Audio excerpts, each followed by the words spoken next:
les cycles 2, les CE1 et les CE2 ont choisi de travailler avec le pays d'art et d'histoire sur un thème qui s'appelle le village du temps jadis.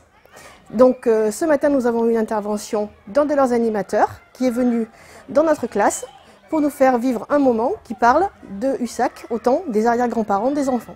Alors notre mission, c'est de valoriser le patrimoine du territoire, des 47 communes autour de Donzenac à Lassac.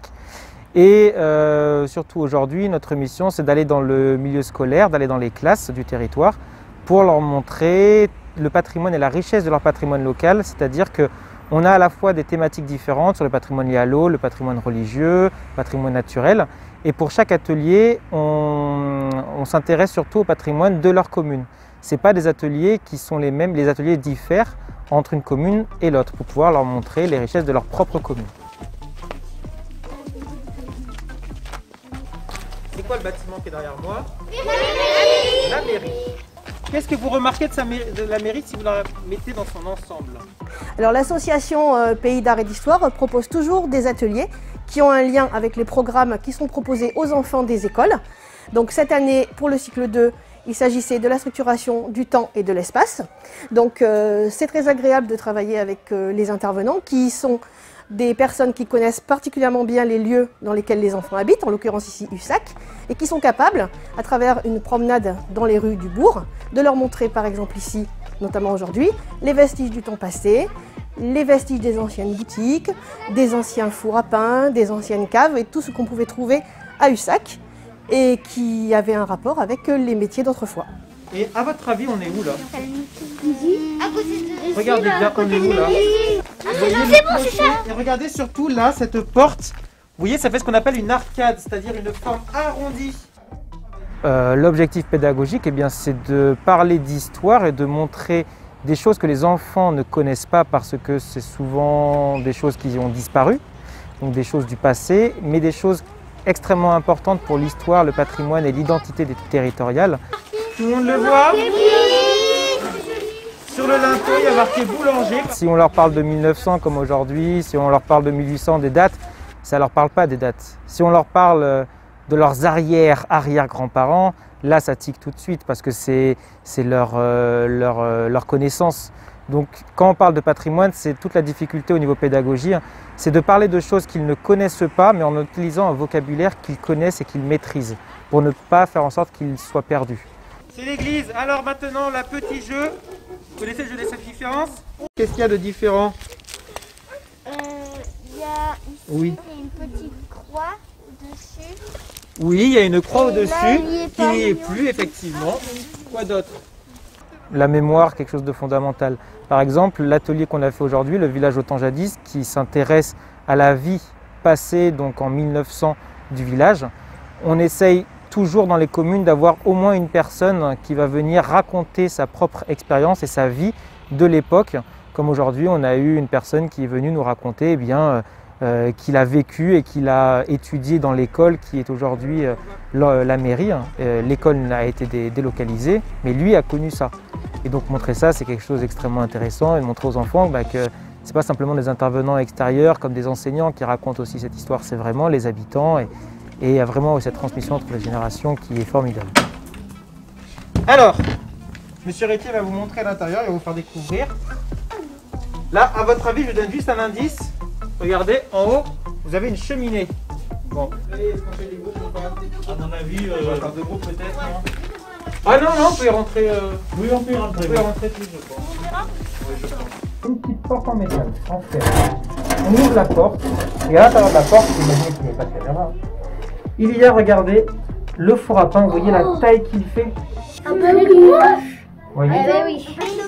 Voilà, on met le pain sur la palette. Ensuite, on met la palette dans le four et on va venir la retirer très vite pour pouvoir faire en sorte que le pain reste et que la palette s'en aille. Donc je voulais faire découvrir les 16 puits qui ont été restaurés dans la commune et j'en ai dénombré en tout 34 actuellement et je ne les connais pas tous. Et puis il est intéressant aussi de faire voir aux gamins comment on sortait l'eau, les puits qui étaient intéressants, ceux qui tarissaient, ceux qui ne tarissaient pas. Voilà, je crois que c'est une démarche tout à fait logique pour expliquer aux jeunes comment on était un petit peu dans les années 70 à Ussac, dans le bord du Sac, et aussi quand j'étais à l'école, voilà, tout simplement. Oui. Et quand on était gamin, on avait des grosses comportes pour mettre le vin. On remplissait d'eau et on se baignait tous ensemble. Wow. Bon, le puits, il y en a 16 qui ont été rénovés. Vous êtes sur le puits du château, là. Vous êtes sur l'emplacement du château. Celui-là n'a jamais été arrivé. Et il a un mécanisme qui est encore d'époque. C'est-à-dire que c'est en acier et aucune soude. J'ai récupéré par l'intermédiaire de mon frère qui est prof d'histoire et géo toutes les cartes postales du bourg du Sac. En principe, je les ai à peu près toutes, de la commune. Et en même temps, il avait fait des recherches, lui, concernant l'historique de la commune du Sac. Donc je m'en sers pour faire un petit peu mes présentations quand je fais la visite des puits. Et puis j'ai levé la tête, comme on dit, et j'ai découvert que le bourg du Sac était très intéressant et que l'on pouvait trouver dans le bourg des signes de ce qui existait auparavant, notamment le château, notamment l'église, le temple protestant et tout ça.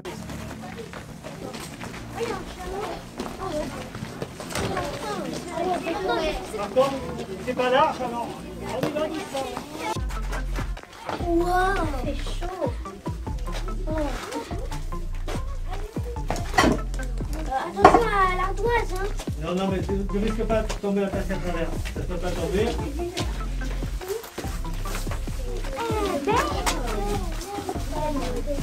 Oui, regardez. Allez-y. Regardez. Oh, c'est quoi? C'est du caillou. Voilà, vous voyez, C'est quoi? c'est du charbon. On ne touche pas, vous allez vous servir les mains. Attends, je regarde des papas. Le trou, il est trop. Non, il est pas profond. Merci. On peut pas du tout. On peut pas tomber. Mon papa était sabotier. Mais ce qui est important de savoir, c'est qu'en 1956, il y a eu un hiver très rigoureux dans la région et partout en France. Très froid. Le vin qui était dans la cave avait gelé à l'époque. Ce qui me fait le plus plaisir, c'est de voir des enfants qui viennent voir un petit peu comment on vivait à l'époque et comment le patrimoine qui sera retransmis à eux et qui ça sera à eux de le préserver après par la suite. Donc il est intéressant qu'ils commencent à s'intéresser à leur âge. La fin, vous faites quoi?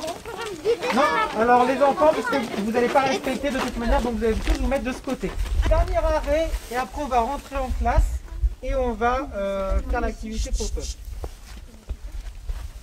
Ici, à votre avis c'est quoi? Appui. Eh bien, vous n'êtes pas observateur. Alors j'ai constaté que les enfants, après, dans leur famille, faisaient un petit retour oral quand leur papa ou leur maman leur demandait ce qui s'était passé, comme ils étaient au courant qu'il y aurait une activité. Et puis, dans les familles, on en parle, les grands-parents donnent des détails, les parents amènent certains enfants voir des choses qui n'ont pas été vues ce jour-là. Et finalement, ça permet à l'enfant de voir que toute sa famille, tous les gens du Sac sont inscrits dans le même patrimoine et que tout le monde connaît l'environnement. Des ciseaux et de la colle. Ça et les indications, vous avez des numéros avec, d'accord? Ça sera les étapes à faire pour coller les affaires. Rentre ici.